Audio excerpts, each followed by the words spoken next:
anchors up. Hey Sooner fans, Caleb Kelly here from Mitchell's Jewelry. Choosing wedding bands is an important purchase, and when it was time, I was happy to find a team at Mitchell's Jewelry made it so easy. I had a great experience and was so glad to see their tremendous selection. They really listened to me, and I couldn't be happier with my choices. If you're looking for a jewelry store with top quality selection, competitive pricing, and the best customer service, go see the team at Mitchell's Jewelry. Check them out on your socials or visit them at 2201 West Main Street in Norman. Boomer Sooner.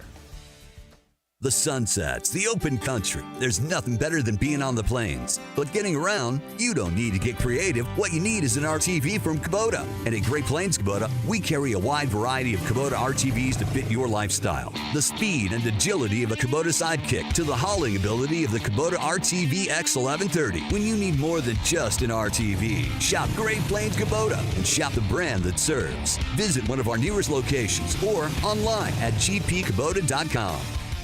Life is full of big moments, and at OU Federal Credit Union, they are happy to help you make those moments happen. Thinking of buying a home? OUFCU offers mortgage loans with competitive rates and flexible terms. If you already own a home, their home equity loans can help you make those much-needed renovations or pay off high-interest debt. But it's not about the loans, it's about the people. Ready to make the next step toward your dreams? Visit OU Federal Credit Union today. Your home sweet loan is just around the corner. Member savings insured up to $250,000 by NCUA.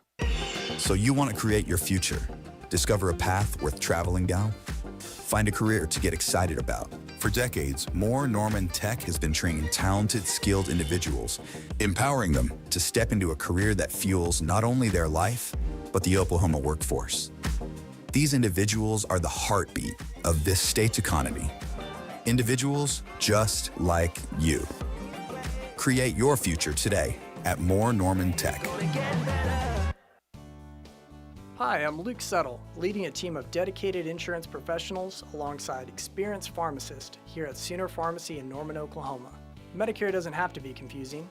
We combine pharmaceutical expertise with insurance knowledge to help you navigate the options, find the right fit, and make informed decisions about your health and financial security. Visit makeahealthplan.com or call 405-217-0711. Plan Insurance, your trusted Medicare partner. Sound off any time of day on the Knippelmeyer Chevrolet text line at 405-651-3439. Right here on the home of Sooner fans, the Ref Sports Radio Network. The Ref Radio Sports Network is powered statewide by the insurance adjusters at Brown O'Haver. Fire, wind, theft, or tornado, we can help. Call 405-735-5510. Live from the Buffalo Wild Wing Studios, it's time to get locked in to the best Sooner recruiting and football news with Tyler McComas and Parker Thune. You better lock it up. You better lock it up. No, you lock it up. You lock it up. Lock it up. Hit the guys up on the Riverwind Casino calling line at 405-329-9000. Text the show on the Knippelmeyer Chevrolet text line at 405-651-3439. Do it! Just do it! Now, with Locked In, here's Tyler McComas and Parker Thune. Man, I was starting to get worried. It was Thursday morning, and I hadn't seen anyone pick OU to win this game outright. Nobody nationally. Not even Parker Thune was publicly picking Oklahoma to win this football game against South Carolina. But then I found one this afternoon. I finally found someone who is picking Oklahoma to win this game, and not only to win, Parker, to cover that hefty 1.5-point spread that is currently out there right now. CBS Sports Line, Oklahoma 30, South Carolina 19. Oklahoma doesn't just win, according to CBS Sports Line. They win the dadgum game by double digits, and they even cover that lofty 41.5-point over-under that's out there as well. So I finally found it wasn't you. It wasn't anybody else, but someone is picking OU to win. Finally found on Thursday afternoon. Let's go. Someone thinks OU is going to drop a 30 spot. Sooners on are back. South Carolina. Look, I'm just the messenger. Sooners are back. 30 points on Saturday. I wish I was that optimistic, Tyler. I am not. 30 points is probably going to be tough. They don't have to score 30 points necessarily on Saturday to win, but they're going to have to be a whole heck of a lot better offensively. Sooner bump with the first text of the day. How the F are we going to score 30? Okay, well, glad we're all on the same page. If anyone were to ask me outside the market, like, hey, what's the mood of the Oklahoma fan base? I'd just say, hey, do you have like 2 minutes just to listen to the opening of our 2 o'clock show and then to listen to the first text? That's how everyone is feeling right now. Someone picks them to win by scoring 30 points, and the first text has an F-bomb in it. How are we going to do that? Yeah, I probably could have guessed that. Chris from Knoxville says, are we going to have 3 pick sixes, a scoop and score, and a safety? Maybe. The way Lenora Sellers was turning the football over against Alabama? How bad South Carolina looked at times against LSU when it looked like neither of those two teams wanted to win the game? Yes, maybe. Maybe that's how you get to 30 points. Puerto Rican Sooner just says 15-5 South Carolina win. It was bad losing and scoring 3 points, but what if you score, I said this yesterday, what if you score like 5? Like a very odd score. I think they're going to score more than 5. I think they're going to do it. Well, Georgia Sooner says, let's get real, gentlemen. Just win. I don't care how. Just win. We'll sort through the BS later. It's true. Yeah. It's big football game on Saturday. The spread dropped while you and I were on air yesterday, but it's still the same right now. OU minus 1.5. Should we get to some hot takes from the text line about what's going to happen? Yeah, whether position group plays well / poorly, individual player, stat line. I'm down to throw out some hot takes today on what's going to happen on Saturday. Okay, sure. I'm probably setting ourselves up for yeah, you're going to run into a lot of sarcasm and attempts at humor. And that's what I'm kind of looking for, really, on the text line. I think we get that with every single subject. By the way, Michael and Marlowe said regarding the CBS prediction, it's CBS, though. They probably think Drake Stoops will have a couple touchdowns as well. Your leading receiver, Drake Stoops, is back this year. Is that guy still doing a show after that? I mean, it was so bad they had to delete the tweet like a few hours after the fact. Like, how do you not know that Drake Stoops is not back on the team? What's going on there? That kind of felt like the moment where it all started rolling downhill, by the way. So do you want to blame CBS Sports and that guy individually for this? Yeah, maybe so. Puerto Rican Sooner says, hot take, offense scores a touchdown. I don't know. Easy there, Puerto Rican Sooner. I wanted some hot takes, but let's not get out of the gate too fast here. Let's not do that, man. Chris from Knoxville says, why not this on Saturday? And it's the screenshot of Frank Beamer lifting both hands in the air. And the score bug underneath him says Virginia Tech 0, Wake Forest 0, end of regulation. Is it bad that I thought of that photo with Frank Beamer earlier this week? Didn't say it on the show, but kind of thought of that. One Beamer was involved in that one. Could the younger Beamer be involved in this one? 16-13 good guys, still on pace for 10-2, folks, says Larry from Cashin. Hey, there's you some optimism. Not mathematically eliminated from a 10-win season just yet. If you just win on Saturday, well, hopefully there's a win, and hopefully everyone's in a better mood coming up next week. Because I gotta say, this has been about as doom and gloom of a week as I've experienced on this here radio station. Like 2022 was bad. Like 49-0 was bad. The K-State loss that year, the TCU loss, and every other loss was bad. But have you felt more negativity since you've been here at the Ref than what you felt this week? Because I don't think that I have. No, I don't know that I have. Maybe the week after 49-0, I guess, maybe. Lost City Sooner said, 7-3 Sooners. We hit on a huge pass for 15 yards in the fourth. And then when the drive stalls, Luke Elzinga fakes the punt and takes to the house for a 45-yard fake punt touchdown. Luke Elzinga's getting a helmet sticker, boys. Let's go. Fakes the punt and takes it to the house for a 45-yard fake punt touchdown. Let's go. Cody Allen said, hot take, we rush for a first down. You guys. I mean, I knew that this was going to happen. Big Rick in Owasso says, Jake Stoops has as many touchdowns as most of our receivers.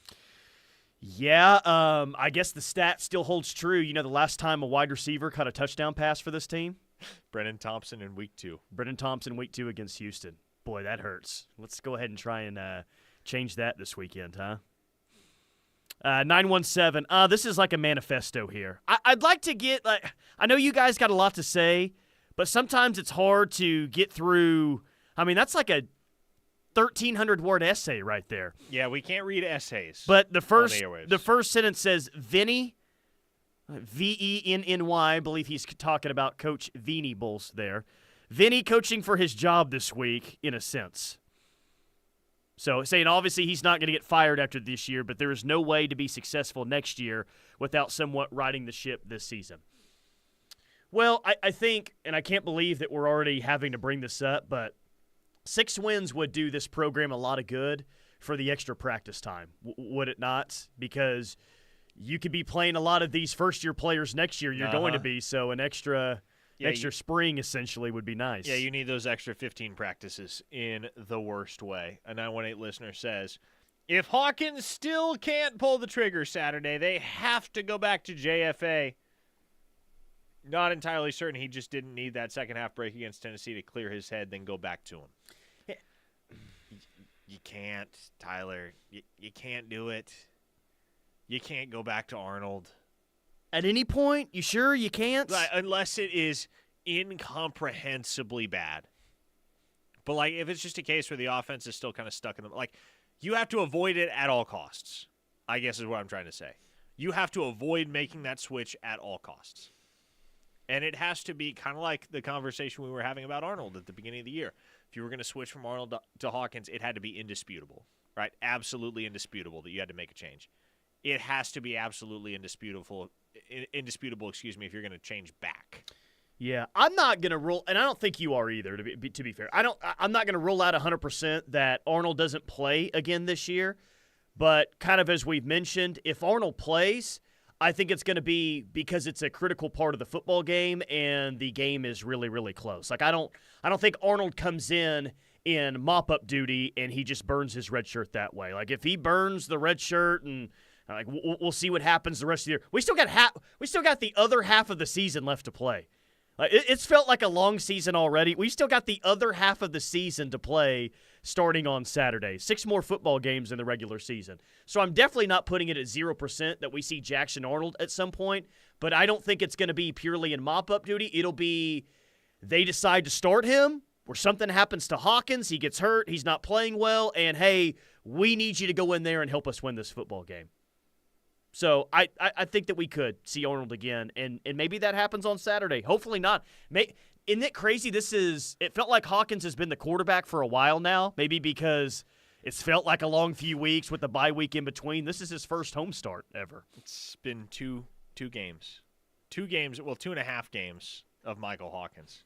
Yeah, this is his first home start. You're back in the friendly confines of Owen Field. You hope this is what this offense needs to get back on track. First time in a month that they're back at home. So, yeah, look, nothing is off the table right now. Nothing can be off the table, but the hope certainly is that you just get a few things sorted out Saturday, that you get your offense in a rhythm, and that ultimately you can prove that what happened last week against Texas was a blip and not a trend, because it felt and still kind of feels like a very, very ugly trend for Oklahoma. But there's also the possibility, Tyler, and possibility, mind you, I'm not saying this is reality. I'm not saying this is the case. There's also the possibility that Oklahoma is just kind of an average SEC team and not as bad as they showed Saturday, and it's more of a case of Texas is really, really good. 918, okay, we can't be worrying about burning someone's red shirt if we need him to go in. Well, that's what I'm saying. Like, if they need him to go in, like if it's a lopsided score at the end of the game, well, they'll just throw in Casey Thompson or Brennan Zerbrug or whoever. But, yeah, if it's a critical part of the game and they need him to go in, then I think they're going to put Jackson Arnold in the football game. That's how I think. Yeah, again, I said this last hour. I don't think Brent Venables is too terribly concerned about Jackson Arnold's redshirt status. He's concerned about winning football games. If he has reason to put Jackson in the football game in order to get Oklahoma a win, he will. He's going to do it. It's more just a case of, I think everybody is kind of hoping that Mike Hawkins gets you through the season and Jackson Arnold can save that redshirt year for his own good, and you can do right by the guy on his way out because, again, Tyler, I don't know how you feel. I don't know how the text line feels. I find it very, very hard to believe that Jackson Arnold is back in Norman next year, given what has transpired. The way it looks right now, but, again, we got 6 more games left to play. A lot has already happened through the first to the first 6 games, and we'll see what happens second half of the season. A lot can change there. And maybe they find a running game the final 6 games. Please, that would be great. Recruiting Please. Boomer said, "Yep, there it is, Tyler. There's the comment I needed to drive into oncoming traffic. We still have half the season to go." Hey, maybe you're taking a couple of these road trips, Recruiting Boomer, and you're going to have a good time on the Grove or a good time in Death Valley. I don't know. Hey, you know what? At least we have football. We look all forward to it all year long. Oh, God, the offseason sucks. It's March and football season is still over 100 days away. God, when's it going to get here? At least it's still football season and we still have OU football on Saturday. Is that a positive enough? Maybe not. I don't know. Hopefully they win on Saturday and they're 5-2 and it can turn into a positive. 405-651-3439. Keep it coming on the Knippelmeyer Chevrolet text line. Drew from Flower Mound, fair point. OU softball has scored more points, or they scored more points last night than the OU offense has in the last 6 quarters. OU softball just put up 19 runs last night. No big deal. Texas A&M Commerce didn't want none. 19 runs for OU softball and like 7 home runs, a couple of them off the scoreboard, including back-to-back-to-back home runs as well. OU softball will save us all. This is maybe the most nihilistic outlook I've seen so far. I think this week feels more doomy, says a 918 listener, because we all feel like the future of the program is sliding toward a cliff. And nothing big enough has been done about it yet. You feel like the program's getting close to the edge of the cliff? Personally, I do not feel like the program is sliding toward a cliff. I don't know. Maybe I'm the only one, Tyler. I don't think it's that bad. As a general rule, it's never as good as you think it is, and it's never as bad as you think it is. Well, I guess the same thing is true for this team that's been true for a month now. Like, look, the offensive ranks are bad. They're very, very bad. But, hey, man, if they can just figure out a way to be an average offense, I think things look a whole lot different. And if they're just an average offense, that would help out this defense quite a bit. Because I still think this defense is good, is really good, and can help you win a lot of games. They've just got to figure out a way to have a pulse on the offensive side. And I know it feels like they're a ways off from that, but if they can find an offense that can generate some momentum and some rushing lanes and possess the ball a little bit better, I know I could list a lot of things here, but, man, if they could just get it going on the offense, I think that you could see this team turn into a pretty salty little football team with the defense they have. Here's an unfortunate text from Jim in Arlington. Tyler, it's bad for OU whenever breaking down the Texas-Georgia game, national people are still saying, "Who has Texas played? They've played nobody this year and have not been challenged." I saw that as well, Jim. I've seen that a couple of times. Well, Georgia's clearly the best team that Texas has played. Texas really hadn't been tested up to this point. It's like, God, I'm standing right here. I'm standing right here, and you got to put out that headline.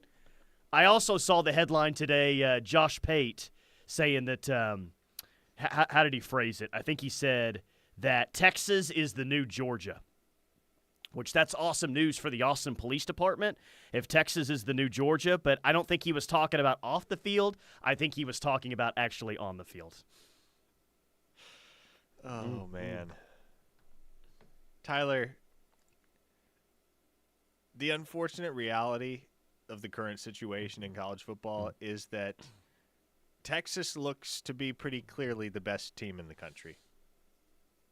And we can hope they lose to Georgia this weekend, but if they don't... You're damn right we can hope. If they go beat Georgia, it's pretty much indisputable at that point, isn't it? What if they lose to Georgia? Well, if they lose to Georgia, then it's just... Yeah, they're still, pretty solid teams. Yeah, then it's a really interesting race for the SEC championship because you have, Georgia with 1 SEC loss, Alabama with 1 SEC loss, Texas has 1, LSU doesn't have any, Texas A&M doesn't have any. Well, you said Texas has 1. Texas has 0. You know who else has 0? LSU. Well, they would have if they lost to Georgia, you're saying. Is what I'm saying. LSU, if they beat Arkansas, would have 0. Alabama or Tennessee will still have 1. That's what, Chris Phillips of SEC Unfiltered was on with Travis and I yesterday, and I said, who's going to play in the SEC championship game? And he had no idea who that second team is. He's pretty confident picking Texas, but he picked LSU as the other because of the remaining schedule that they have. But, yeah, man, it's a mess in the SEC standings right now, that's for sure. Oh, not a fair comparison here, but this is a funny text from a 405 listener. Ricky Pearsall was shot in the chest and is back before our 5 wide receivers. Is he back for the Niners right now? I haven't even paid attention to him, but dude was really good at Florida last year. I'm glad he's back after being shot, but that hurts. That hurts to have to read that. All right, ton of text to get to, 405-651-3439. There are some recruits in town this weekend, and there are some things going on with OU football recruiting. We'll hit that, maybe even a little bit of Oklahoma high school football as well. But, of course, we're talking Sooners right here on The Ref. We're the home of Sooner fans. The Ref is SEC ready. Are you? Download the KRF app today to get ready for it to just mean more in 2024. When you're sick, you need to be seen by a health professional today, not next week. Norman Regional Urgent Care is here for you from 7 a.m. to 7 p.m. Open 7 days a week at Porter Health Village in Norman and Monday through Friday in Westmore and Goldsby. No appointment needed, just walk right in. Whether it's a sudden illness or a minor injury, Norman Regional Urgent Care is ready to get you back on your feet today, not next week. The Sooners aren't the only team in Norman killing it in the transfer portal. Bob Stoops. Some of the things that they do, it's a little bit questionable, but like, seriously, you did that? Dusty Dvorak. The last thing that you want to have happen is find yourself falling behind. Brian Bosworth. You know, it's such a great call because they disguised the blitz. The Ref continues to prove this is the home of Sooner fans. The Ref is SEC ready. Are you? The Ref Sports Radio Network. Hey sports fans, ever wonder what happens when your favorite tales collide? Step into the thrilling world of Into the Woods. It's not just a musical, it's an adventure where classic characters like Jack, Cinderella, and the Big Bad Wolf swing at their dreams, just like your favorite players on game day. Join us for Into the Woods, where the stakes are high and excitement is real. Get your tickets now and cheer for your favorites in a whole new way. Don't miss out. Catch the Sooner Magic on stage at the Sooner Theater October 25th through November 3rd. Hi, I'm Alex Torvey, asking for your vote for District 46. I understand the challenges many families face, from mental health struggles to putting food on the table. That's why I'm committed to fighting for more resources for families, supporting small businesses, and expanding mental health and educational programs that Norman needs. On November 5th, vote for me, Alex Torvey, for House District 46. Let's make real change happen. Paid for by Alex Torvey for House District 46. Hi, this is Martina McBride. With online news, social media, and texting available 24/7, the world seems to be spinning faster and faster every day. And it can be overwhelming. Sometimes we just need to unplug and take a break from our electronic devices. It can help reduce stress and allow us to reflect on the things that are really important in our lives. This message brought to you courtesy of the United States Air Force. Many of our U.S. veterans and service members face challenges, mental health struggles, housing obstacles, food insecurity, and social isolation, to name just a few. I'm Bob Woodruff. My family and I started the Bob Woodruff Foundation in 2006 after I sustained a life-threatening injury while reporting from Iraq. Our service members had my back that day, and we need to have theirs now more than ever. At our foundation, we invest in solutions, so learn more about our work at bobwoodrufffoundation.org/success. Children are the greatest joy and our best hope for a better future. Friends, they are the future. But did you know that millions of kids are facing hunger every day? Food is not just food. It's energy, health, confidence, hope, and even love. Yes, love. Thank you! Learn more about how No Kid Hungry is helping end child hunger in America at helpnokidhungry.org. My mother was always very active and independent, and she was familiar with her neighborhood. But one day, she stopped at the stop sign for much longer than usual. She wasn't even really sure where she was at. It's important for you to talk to someone about it. I felt so much better after my son told me, Mom, we'll figure it out. When something feels different, it could be Alzheimer's. Now is the time to talk. Visit alz.org/ourstories to learn more. A message from the Alzheimer's Association and the Ad Council. Locked in with McComas and Thune, live on the ref. We're the Homo Sooner fans. Tyler McComas, Parker Thune. Kenneth Meyer Chevrolet text line 405-651-3439. Fact or fiction? These three receivers that started on Saturday in the Cotton Bowl will start again on Saturday. Thompson, Petaway, and Hester. Those are your three starters at wide receiver. Fact. Yeah. I mean, shoot. Yes, I mean, Kearney played well, but does that mean he's automatically inserted in the starting lineup? I don't know anything or think anything that would change my mind on that. I wouldn't hate that for Kearney to be the leading wide receiver, though, for the second consecutive week and have even more catches and more yards than he did last week. I mean, at this point, you're just trying to find something to build on, and that'd be nice to build on that. I would love to see Jacoby Johnson on the field for more than 3 offensive snaps. Man, does he even have a target yet? No. Through 2 games?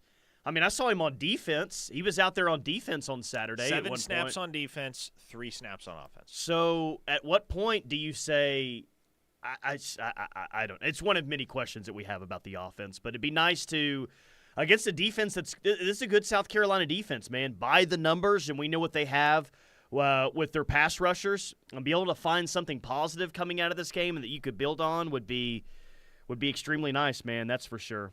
SEC availability report was released last night. I don't know. Deion Burks listed as questionable.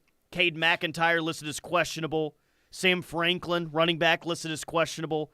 David Stone listed as probable. So this has been the trend for the last 2 games. Deion Burks listed as questionable on Wednesday, and then Thursday we find out that he is out for this game. Do we think the same trend continues for the 3rd consecutive game? I don't know when he's officially ruled out, Tyler, but I don't expect Deion Burks to play. I wouldn't either. Maybe you get a better chance at that at Ole Miss next week, but doesn't feel like that's the case. Gunny of Stutzman Army chiming in with a tragic text of his own. Oh, no. He said, fellas, I'm going to be honest. Watching this offense has been so painful, I'm actually contemplating working Saturday. Don't do it, Gunny. No, don't. Working on Saturday? What are you thinking? Haven't even seen Gunny at a game this year. That's how bad it's going. Haven't even seen Gunny at a game this year. I don't know if he's going to make it to a game this year or not, but working on Saturday? Gunny, come on, man. I know it's tough around here, but let's not completely lose it. Come on, man. Who is because we're talking about kind of already looking at next year. In terms of 2025 commits, and again, I think that there's some talent to really like on the offensive side in this 2025 class. But if I were to say, hey, who's the 2025 commits that has the best chance to play right away as a true freshman, who do you immediately think of? And you may think of more than one player, but do you think of Fasusi? Do you think of a Manny Choice? Do you think of a Cortez Mills? Like, where do you immediately go if I ask that question? I have 4 that immediately spring to mind. You mentioned 2 of them. Certainly Michael Fasusi and certainly Manny Choice. The other 2, to me, that offer immediate potential in the defensive secondary, and you may need them, Cortland Guillory and Malik Hawkins. Those 2 are good defensive backs, man. I like what they bring to the table. And I think they are polished enough and technically savvy enough to be able to jump in from the get-go and make an impact. I don't think either of them are going to be Eli Bowen necessarily, but I think they can give you good snaps right off the bat as true freshmen.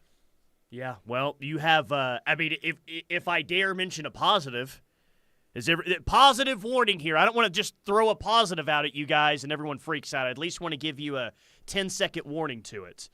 But you got a true freshman at corner that is not only kind of holding his weight out there, but he's giving you some really good football. And that is nice to see.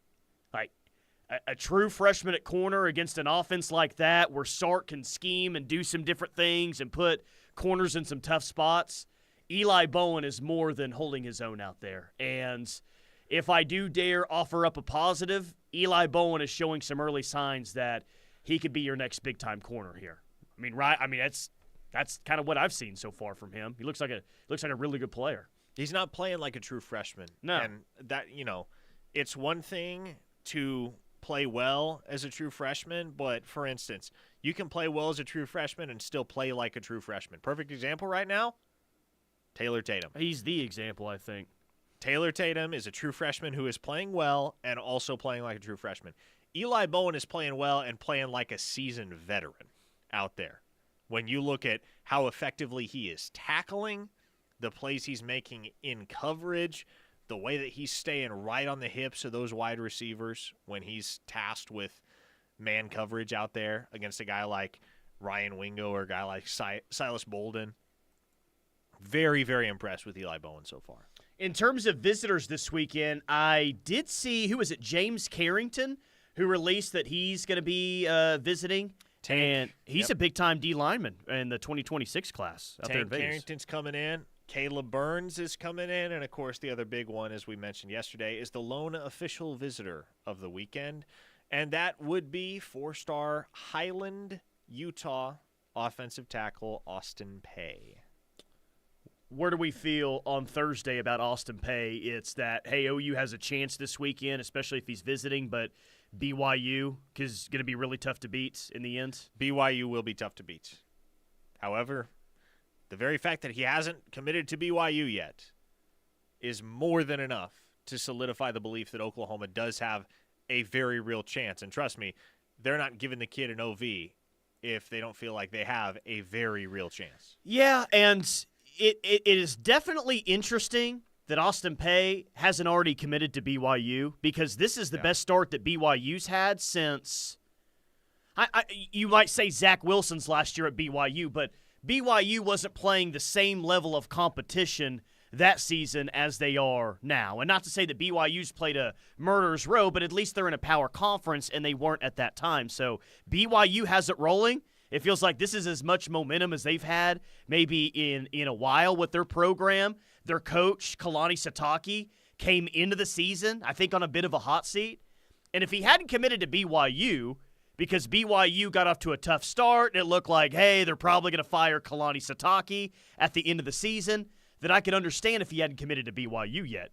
But Kalani Sitake's job, as it looks today, feels very safe. They are a top 15 team. They absolutely have a chance to play in a Big 12 championship. Hey, at this point, you got to talk about BYU potentially making the college football playoff, and that even adds to, okay, like maybe I can find a way to be optimistic here, because with all this good with BYU and him being a Utah kid, he still hasn't went ahead and committed. So take advantage of your opportunity this weekend. Good and relevant question from Slim Brady on the text line. He asks, is this not an OV for Caleb Burns? No, it is not. This is an unofficial visit, and he plans to return to campus next month. Yep.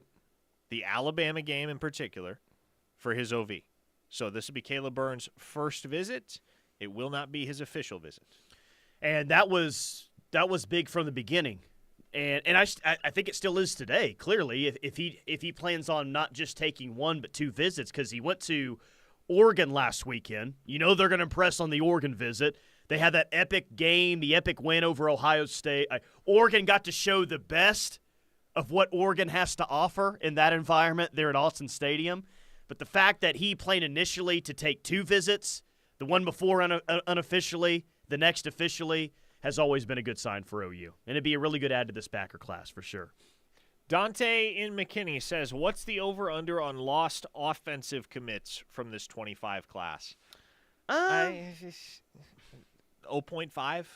Yeah. I'm not convinced they lose anybody. If they do lose anybody, I would say the safe money is probably Cortez Mills, because he is the one guy who has demonstrated that he was not 100% secure in his commitment when he made it, as evidenced by the Nebraska visit.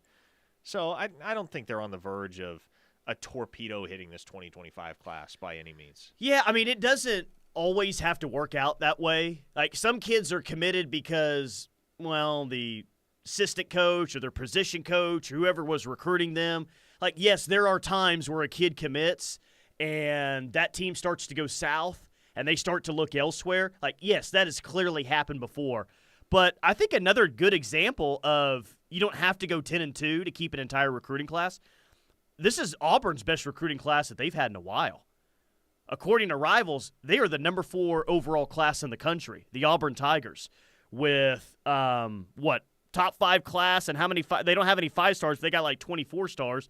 And I don't know the ins and outs of Auburn's recruiting class, but they're still in the top 5 right now. And how many games have they already lost? 4?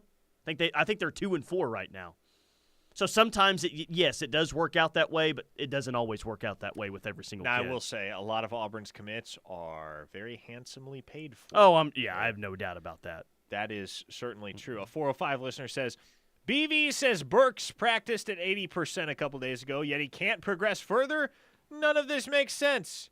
If he ends up not playing the rest of the year, the 80% speak can't be true. Okay, let's be careful here about the linguistics of Venable's statement. He did not say Deion Burks is at 80%. He said Deion Burks practiced at 80% of his max volume. So that does not insinuate nor indicate that Deion Burks himself is at 80%. It just means he's 80% of the way back to practicing in full. If you're practicing in full, it doesn't mean you're 100%. It just means you're going through all the motions. So don't confuse that statement that Venables made.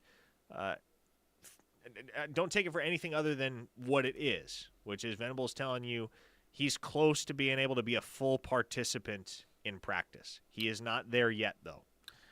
Eli Bowen is the next Derek Strait, says a texter from Texas. Woo! That may be the best OU corner of my lifetime, D. Strait. But D. Strait was really good as a freshman as well on that 2000 team. Yeah. Had that interception in the Nebraska game that really sealed it. Derek Strait really. If Eli Bowen's even in the same neighborhood as Derek Strait, then he'll end up having a great career. He's really good. But Andre Woolfolk, too. I said best OU corner of my lifetime. Andre Woolfolk was really good, too. Let's do amazing. 5-star Randy, if we only win 6 games this year, then who's going to be calling plays for the bowl game? Because it probably won't be Luttrell. You still see at times a coach may, if that's what's in the plans, may get let go after the bowl game. I don't know, 5-star Randy, to be honest with you. Who's going to call plays if that's the case? I don't know.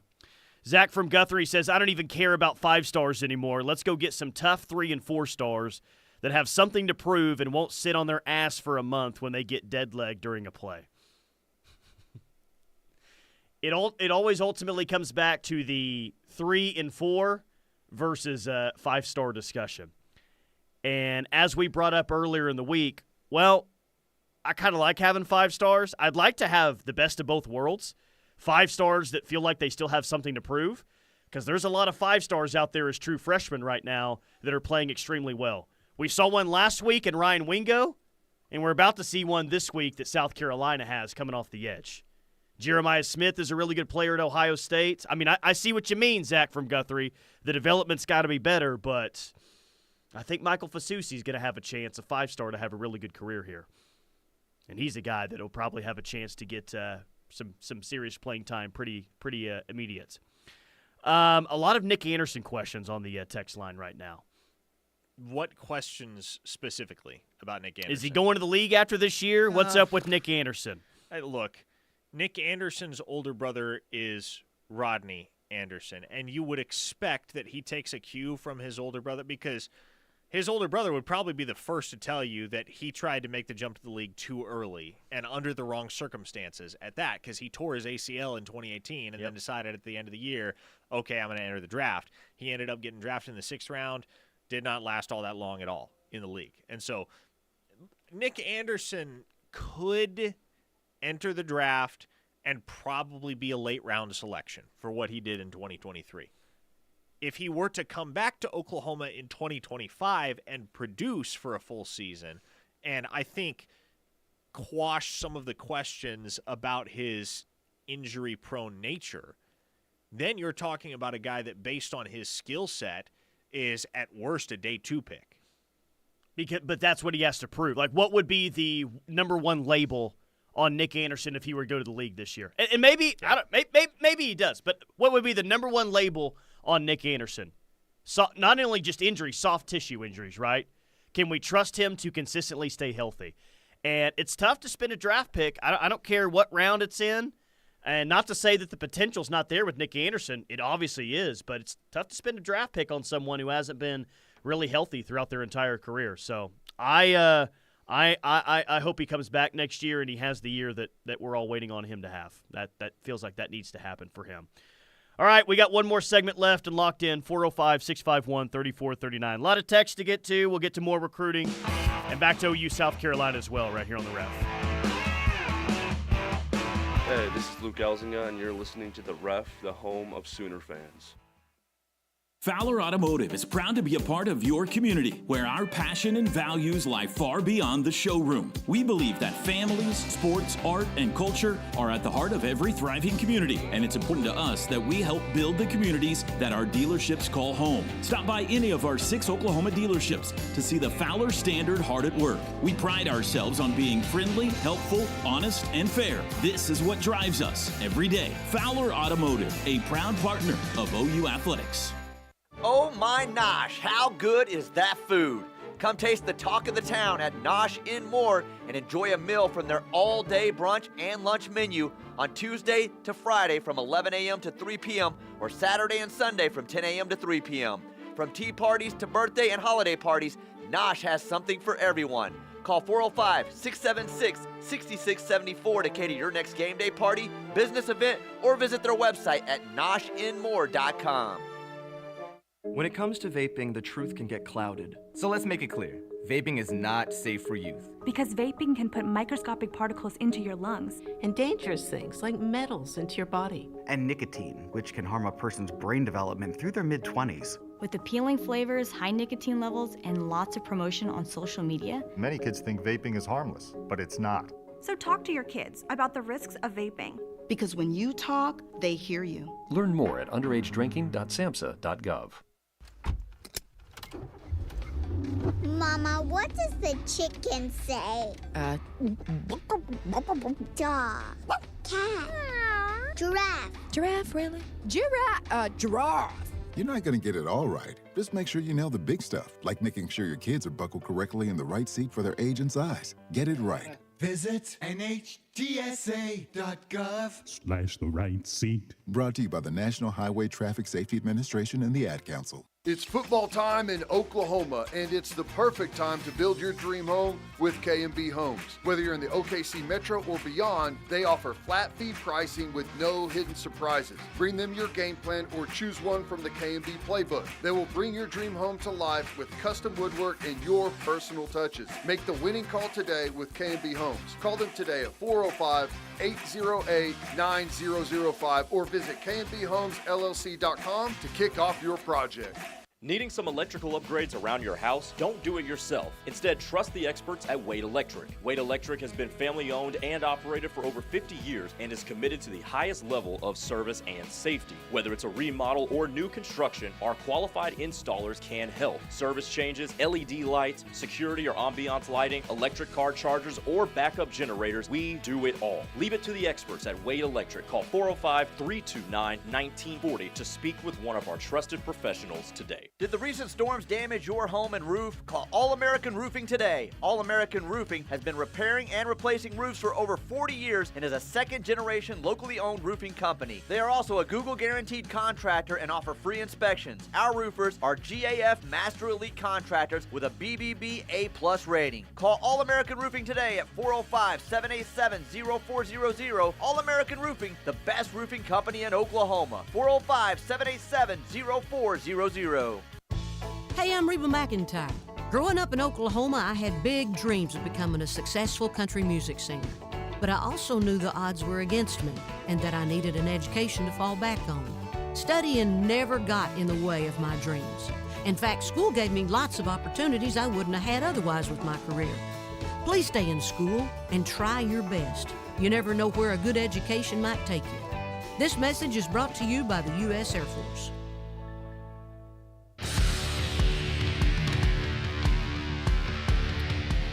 You think people are going to freak out over the Reba commercial again? I mean, I am. Was that the last spot we played going into break? I'm in like my own world during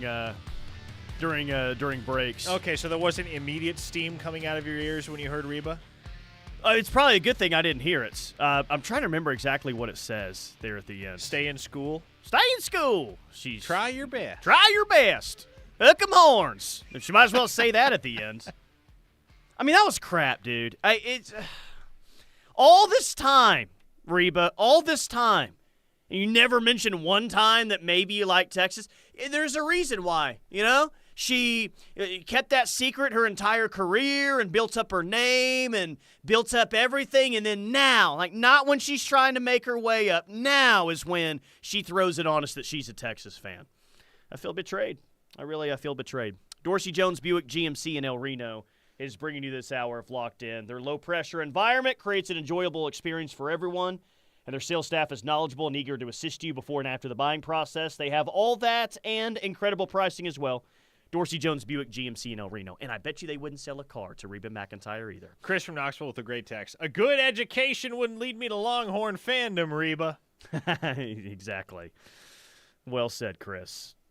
This is not going to be a Reba McEntire positivity hour, I can tell you that. No, it could be the exact opposite. Lost City Sooner says if we beat Texas next year, we'll put a flag through her picture on the 50. Yes! Now we're getting somewhere. I'm already excited for next October.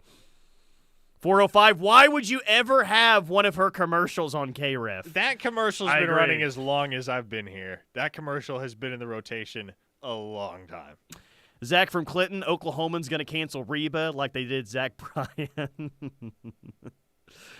Sooner Brad says, hypothetically, where do you guys think we would be right now with 0 injuries? Would we still have Jackson Arnold as the quarterback, or do you think we still would have made the switch? That's a very difficult hypothetical, Sooner Brad. They probably have a better run game with the offensive line.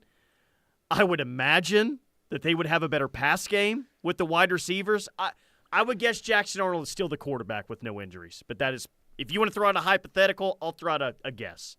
Jackson Arnold's still the quarterback. And I would agree with that because I just think regardless of what happens elsewhere, regardless of how unstable your offensive line is, if you have all of those guys healthy, like Nick Anderson, Jaden Gibson, Deion Burks, Jalil Farouk, and Andrell Anthony all in the same rotation at wide receiver, that group could make just about any quarterback look good, Tyler. I think you could throw Zerb out there at that point and he'd be fine. I obviously was excited to have Nick Anderson back this year and was hopeful he could have his best season, but Burks is the guy I thought was, hey, that's going to be your dude right there, man. And the first half that he played in an OU uniform, he had 3 touchdowns, and then the injury started to happen at wide receiver, and then, oh boy, what would life be like without Deion Burks? Well, we found out, and it's not all that great. Not all that great.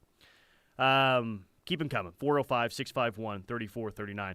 Just a couple quick things with recruiting. I guess Kamori Moore and Iowa State are going to be a thing. So if anyone out there was holding their breath about OU getting back in on that one, we said that was their decision to begin with. Yeah. So maybe he goes and plays for the Iowa State Cyclones next year. And then Cooper Witten, Jason Witten's son, who was here for the OU-Tennessee game, was in Knoxville last weekend for the Tennessee-Florida game. So we'll see how that one develops over the next year or so. I'm sure Tennessee's going to be tough to beat for Cooper Witten. Naturally. You would just hope that DeMarco Murray's relationship with Jason Witten is enough to keep Cooper, and the fact that Oklahoma was first to offer, mind you, is enough to keep them within striking distance for Cooper.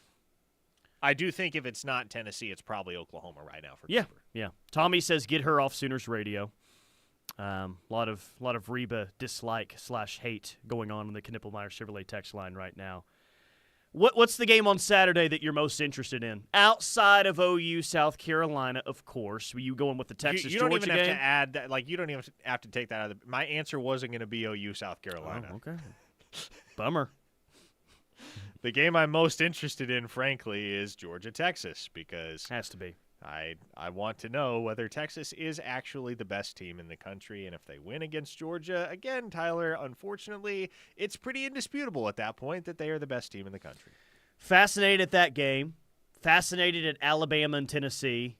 And you know what? Misery loves company, and boy, do I feel miserable right now about things. Auburn, baby. War freaking Eagle. Weagle, weagle, war damn eagle. I've learned that one a couple of weeks ago out there in Auburn, Alabama. Please. I really think they could go to Missouri and win. I really think they could go to Missouri and win. Oh, I do too. And I hope Absolutely. that they go out to Missouri and win. Come on, guys. Let's go. Come on, Hugh. Don't really like you as a person all that much, and I think you throw your quarterbacks under the bus, unlike anything I've seen here recently. But do you like him better than Drink? This is the D-bag rivalry right here, man. K-Dub in the 918 asks, isn't a big thing as a recruit when you're on a visit, win or lose, to feel optimistic about watching them play? What makes you optimistic about watching OU play right now? I mean, if you're a defensive recruit, I figure you like what you're seeing. I think OU's going to be able to put their best foot forward Saturday with a guy like Caleb Burns. Now, if you're an offensive recruit, a little bit different story. It is a completely different conversation. Completely different. But, like, just me, like, what am I excited about, or what am I is he asking, like, for more of a recruit aspect, or, like, just a regular fan in the stands aspect type of thing? I think he was talking about from a recruit standpoint. From a recruit standpoint, yeah, you really like what you're seeing. Well, you really like what you're seeing defensively, and you like seeing how many young players are getting in the rotation as well. Because it's not just that, well, OU's playing well on defense because they have like 14 seniors on their defense right now. They're really playing more snaps than anyone else. Like, no, that's not really the case. They had a starting corner last week in the biggest game of the year that was a true freshman. They've got Jaden Jackson starting in the interior. David Stone has played, a decent amount of snaps this year. Anyone else is that's 3. That's a really good number for a defense that I think is pretty good. Anyone else Michael Boganowski is in the mix. We're seeing Michael Boganowski get in there. So I think that you got to like that as a recruit. Hey, they're playing well, and they're playing a lot of true freshmen that are out there. And maybe you don't like the offense, but at least they're throwing out some true freshmen out there to see what they got. And there was an 918 listener that said you have to be optimistic about getting so many young players reps. And I guess from a fan standpoint as well, that is the one thing that could maybe help you mentally sugarcoat the product for Oklahoma in 2024, is that you're building for the future by getting so many of these young guys actual experience. But certainly if you're a recruit and you're seeing guys out there like Eli Bowen and Michael Hawkins and Taylor Tatum and Zion Kearney and Jaden Jackson and Michael Boganowski and on it goes. Seeing those guys on the field as true freshmen leads you to believe, hey, there's not going to be any weird seniority dynamics at play if I show up at Oklahoma.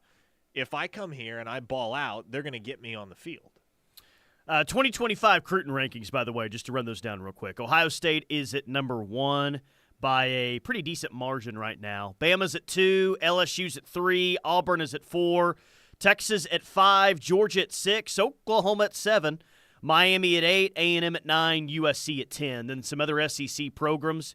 You've got Tennessee at 11, Ole Miss at 15, Mizzou is at 18, Kentucky is at 19, South Carolina at 25. And that's the thing with this league, man, is like you've got to get better offensively, and you've got to get better in a hurry, and you have to at least fix it by next year.